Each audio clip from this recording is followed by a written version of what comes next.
The Sleeping Beauty in the Wood, written by Charles Perrault, narrated by Jennifer Jones. There were formerly a king and queen who were so sorry that they had no children, so sorry that it cannot be expressed. They went to all the waters in the world, vows, pilgrimages, all ways were tried, and all to no purpose. At last, however, the queen had a daughter. There was a very fine christening, and the princess had for her godmothers all the fairies they could find in the whole kingdom. They found 7, that every one of them might give her a gift, as the custom of fairies in those days. By this means the princess had all the perfections imaginable. After the ceremonies of the christening were over, all the company returned to the king's palace, where was prepared a great feast for the fairies. There was placed before every one of them a magnificent cover with a case of massive gold, wherein were a spoon, knife, and fork, all of pure gold set with diamonds and rubies. But as they were all sitting down at table, they saw come into the hall a very old fairy, whom they had not invited, because it was above 50 years since she had been out of a certain tower, and she was believed to be either dead or enchanted. The king ordered her a cover, but could not furnish her with a case of gold as the others, because they had only 7 made for the 7 fairies. The old fairy fancied she was slighted, and muttered some threats between her teeth. One of the young fairies who sat by her overheard how she grumbled, and judging that she might give the little princess some unlucky gift, went as soon as they rose from table and hid herself behind the hangings, that she might speak last, and repair as much as she could the evil which the old fairy might intend. In the meanwhile, all the fairies began to give their gifts to the princess. The youngest gave her for a gift that she should be the most beautiful person in the world. The next, that she would have the wit of an angel. The third, that she would have a wonderful grace in everything she did. The fourth, that she should dance perfectly well. The fifth, that she should sing like a nightingale. And the sixth, that she should play all kinds of music to the utmost perfection. The old fairy's turn coming next, with a head shaking more with spite than age, she said that the princess should have her hand pierced with a spindle and die of the wound. This terrible gift made the whole company tremble, and everyone fell a-crying. At this very instant the young fairy came out from behind the hangings, and spake these words aloud. Assure yourselves, O king and queen, that your daughter shall not die of this disaster. It is true, I have no power to undo entirely what my elder has done. The princess shall indeed pierce her hand with a spindle, but instead of dying, she shall only fall into a profound sleep, which shall last 100 years, at the expiration of which a king's son shall come and awaken her. The king, to avoid the misfortune foretold by the old fairy, caused immediately proclamation to be made, whereby everybody was forbidden, on pain of death, to spin with a distaff and spindle, or to have so much as any spindle in their houses. After 15 or 16 years after, The king and queen being gone to one of their houses of pleasure, the young princess happened one day to divert herself in running up and down the palace.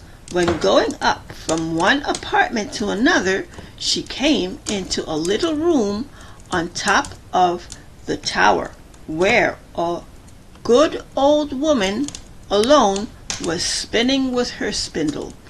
This good woman had never heard of the king's proclamation against spindles. "What are you doing there, goody?"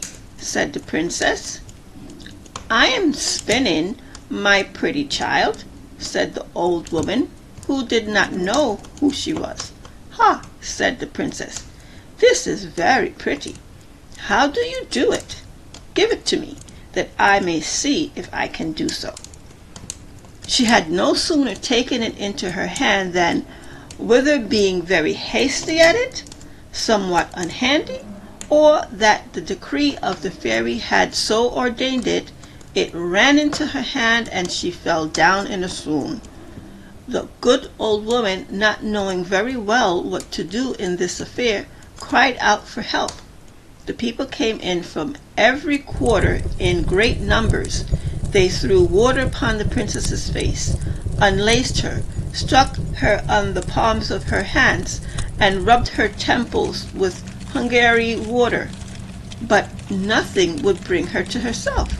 And now the king, who came up at the noise, bethought himself of the prediction of the fairies, and, judging very well that this must necessarily come to pass, since the fairies had said it, caused the princess to be carried into the finest apartment in his palace, and to be laid upon a bed all embroidered with gold and silver.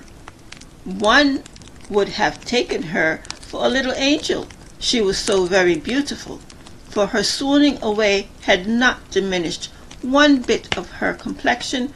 Her cheeks were carnation, and her lips were coral. Indeed, her eyes were shut, but she was heard to breathe softly, which satisfied those about her that she was not dead. The king commanded that they should not disturb her, but let her sleep quietly till her hour of awakening was come. The good fairy, who had saved her life by condemning her to sleep 100 years, was in the kingdom of Matakin, 12,000 leagues off, when this accident befell the princess. But she was instantly informed of it by a little dwarf who had boots of 7 leagues, that is, boots which he could tread over 7 leagues of ground in one stride. The fairy came away immediately, and she arrived about an hour after in a fiery chariot drawn by dragons. The king handed her out of the chariot, and she approved everything he had done. But as she had very great foresight, she thought when the princess should awake she might not know what to do with herself, being all alone in this old palace. And this was what she did. She touched with her wand everything in the palace, except the king and queen, governesses, maids of honor, ladies of the chamber, gentlemen, officers, stewards, cooks, undercooks, scullions, guards with their beef-eaters, pages, footmen. She likewise touched all the horses which were in the stables, pads as well as others, the great dogs in the outward court, and pretty little Mopsies too, the princess's little spaniel which lay by her on the bed. Immediately upon her touching them, they all fell asleep, and they might not awake before their mistress, and that they might be ready to wait upon her when she wanted them. The very spits at the fire, as full as they could hold of partridges and pheasants, did fall asleep also. All this was done in a moment. Fairies are not long in doing their business. And now the king and queen, having kissed their dear child without waking her, went out of the palace and put forth a proclamation that nobody should dare to come near it.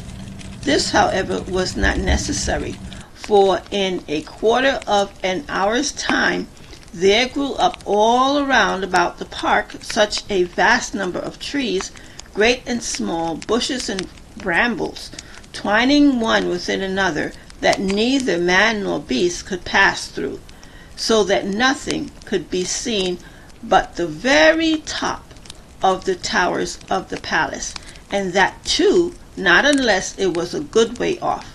Nobody doubted but the fairy gave herein a very extraordinary sample of her art, that the princess, while she continued sleeping, might have nothing to fear from any curious people. When 100 years were gone and past, the son of the king then reigning, and who was of another family from that of the sleeping princess, being gone a-hunting on that side of the country, asked what those towers were which he saw in the middle of a great thick wood. Everyone answered according as they had heard.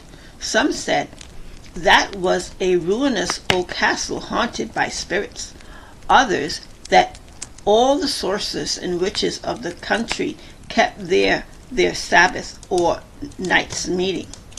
The common opinion was that an orc lived there, and that he carried thither all the little children he could catch, that he might eat them up at his leisure, without anybody being able to follow him, as having himself only the power to pass through the wood. The prince was at a stand, not knowing what to believe. Then a very good countryman spake to him thus, May it please your royal highness, it is now about 50 years since I heard from my father, who heard my grandfather say that there was then in this castle a princess, the most beautiful was ever seen, that she must sleep there 100 years, and should be wakened by a king's son, for whom she was reserved.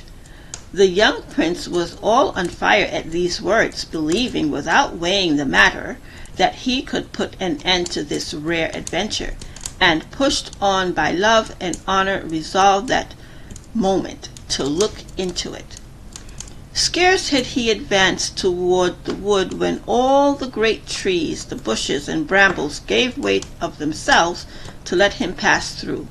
He walked up to the castle, which he saw at the end of the large avenue which he went into, and what a little surprised him was that he saw none of his people could follow him, because the trees closed again as soon as he had passed through them. However, he did not cease from continuing his way. A young and amorous prince is always valiant. He came into a spacious outward court, where everything he saw might have frozen the most fearless person with horror. There reigned all over a most frightful silence, and the image of death everywhere showing itself, and there was nothing to be seen but stretched out bodies of men and animals, all seeming to be dead. He, however, very well knew by the ruby faces and pimpled noses of the beef-eaters that they were only asleep, and their goblets, wherein still remained some drops of wine, showed plainly that they fell asleep in their cups. He then crossed a court paved with marble, went up the stairs, and came into the guard chamber, where guards were standing in their ranks, with their muskets upon their shoulders, and snoring as loud as they could. After that he went through several rooms full of gentlemen and ladies, all asleep, some standing, others sitting. At last he came into a chamber, all gilded with gold, where he saw upon a bed, the curtains of which were all open, the finest sight was ever beheld, a princess, who appeared to be about 15 or 16 years of age, and whose bright and in a manner resplendent beauty, had somewhat in it divine. He approached with trembling and admiration, and fell down before her upon his knees. And now, as the enchantment was at an end, the princess awaked, and looking on him with eyes more tender than the first view might seem to admit of. "Is it you, my prince?" she said to him. "You have waited a long while." The prince, charmed with these words, and much more with the manner in which they were spoken, knew not how to show his joy and gratitude. He assured her that he loved her better than he did himself. Their discourse was not well connected. They did weep more than talk, like eloquence, a great deal of love. He was more at a loss than she, and we need not wonder at it. She had time to think on what to say to him, for it is very probable, though history mentions nothing of it, that the good fairy, during so long a sleep, had given her very agreeable dreams. In short, they talked 4 hours together, and yet they said not half what they had to say. In the meanwhile, all the palace awaked. Every person thought upon their particular business, and as all of them were not in love, they were ready to die for hunger. The chief lady of honor, being as sharp set as other folks, grew very impatient, and told the princess aloud that supper was served up. The prince helped the princess to rise. She was entirely dressed and very magnificently, but his royal highness took care not to tell her that she was dressed like his great-grandmother, and had a point band peeping over a high collar. She looked not a bit less charming and beautiful for all that. They went into the great hall of looking-glasses, where they supped, and were served by the princess's officers. The violins and hautboys played old tunes, but very excellent, though it was now above 100 years since they had played. And after supper, without losing any time, the Lord Almoner married them in the chapel of the castle, and the chief lady of honor drew the curtains. They had but very little sleep. The princess had no occasion, and the prince left her next morning to return to the city, where his father must needs have been in pain for him. The prince told him that he lost his way in the forest as he was hunting, and that he had lain in the cottage of a charcoal burner, who gave him cheese and brown bread.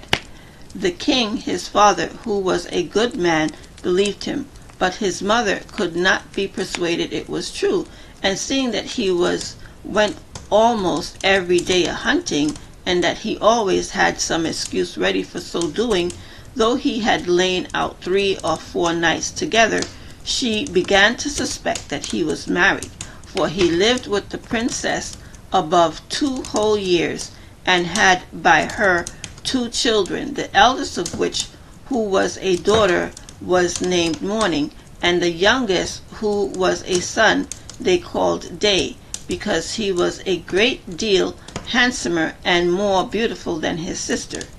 The queen spoke several times to her son, to inform herself after what manner he did pass his time, and that in this he ought in duty to satisfy her.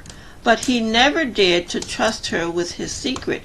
He feared her, though he loved her, for she was of the race of the Orcs, and the king would never have married her had it not been for her vast riches.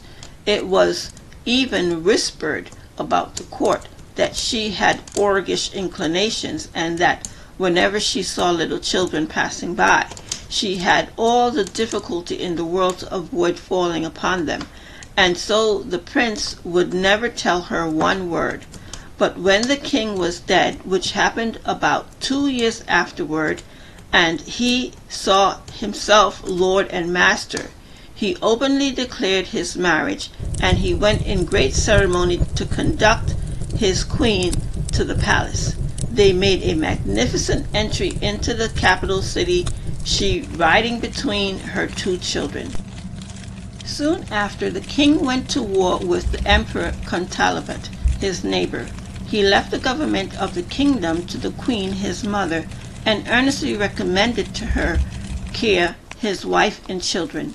He was obliged to continue his expedition all the summer, and as soon as he departed, the queen mother sent her daughter-in-law to a country house among the woods, that she might with the more ease gratify her horrible longing. Some few days afterward she went thither herself, and said to the clerk of the kitchen, "I have a mind to eat little morning for my dinner tomorrow." "Ah, madam," cried the clerk of the kitchen, "I will have it so," replied the queen, and this she spoke in the tone of an ogress who had a strong desire to eat flesh meat, "and will eat her with a sauce, Robert." The poor man, knowing very well that he must not play tricks with the ogress, took his great knife and went up into the little morning's chamber. She was then 4 years old, and came up to him jumping and laughing to take him about the neck and ask him for some sugar candy, upon which he began to weep. The great knife fell out of his hand, and he went into the backyard and killed a little lamb and dressed it with such good sauce that his mistress assured him that she had never eaten anything so good in her life. He had at the same time taken up little morning and carried her to his wife to conceal her in the lodge he had at the bottom of the courtyard. About 8 days afterward, the wicked queen said to the clerk of the kitchen, "I will sup on little day." He answered not a word, being resolved to cheat her as he had done. He went to find out little day, and saw him with a little foil in his hand, with which he was fencing with a great monkey. The child being then only 3 years of age, he took him in his arms and carried him to his wife, that she might conceal him in her chamber along with his sister, and in the room of little day cooked up a young kid, very tender, which the ogress found to be wonderfully good. This was heretofore all mighty well. But one evening this wicked queen said to her clerk of the kitchen, "I will eat the queen with the same sauce I had with her children." It was now that the poor clerk of the kitchen despaired of being able to deceive her. The young queen was turned of 20, not reckoning the 100 years she had been asleep, and how to find in the yard a beast so firm was what puzzled him. He took then a resolution, that he might save his own life, to cut the queen's throat, and going up into her chamber with intent to do it at once, he put himself into a great fury as he could possibly, and came into the young queen's room with his dagger in his hand. He would not, however, surprise her, but told her with a great deal of respect the orders he had received from the queen mother. Do it," she said, stretching out her neck. "Execute your orders, and then I shall go and see my children, my poor children, whom I so much and so tenderly love." For she thought them dead ever since they had been taken away without her knowledge. "No, no, madam," cried the poor clerk of the kitchen, all in tears. "You shall not die, and yet you shall see your children again. But then you must go home with me to my lodgings, where I have concealed them, and I shall deceive the queen once more, by giving her in your stead a young hind." Upon this he forthwith conducted to his chamber, where, leaving her to the embrace of her children and crying along with them, he went and dressed a young hind which the queen had for her supper, and devoured it with the same appetite as if it had been the young queen. Exceedingly she was delighted with her cruelty, and she intended to tell the king at his return how the mad wolves had eaten up the queen, his wife, and her 2 children. One evening, as she was, according to her custom, rambling round about the courts and yards of the palace to see if she could smell any fresh meat, she heard in a ground room little Day crying, for his mamma was going to whip him because he had been naughty, and she heard at the same time little Morning begging pardon for her brother. The ogress presently knew the voice of the queen and had her children, and being quite mad that she had been thus deceived, she commanded next morning by break by day, with a most horrible voice which made everybody tremble, what they should bring into the middle of the great court a large tub, which she caused to be filled with toads, vipers, snakes, and all sorts of serpents, in order to have thrown into it the queen and her children, the clerk of the kitchen, his wife and maid, all whom she had given orders should be brought thither with their hands tied behind them. They were brought out accordingly, and the executioners were just going to throw them into the tub when the king, who was not so soon expected, entered the court on horseback, for he came post, and asked with the utmost astonishment what was the meaning of the horrible spectacle. No one dared to tell him, when the ogress, all enraged to see what had happened, threw herself head foremost into the tub, and was instantly devoured by the ugly creatures she had ordered to be thrown into it for others. The king could not but be very sorry, for she was his mother, but he soon comforted himself with his beautiful wife and his pretty children.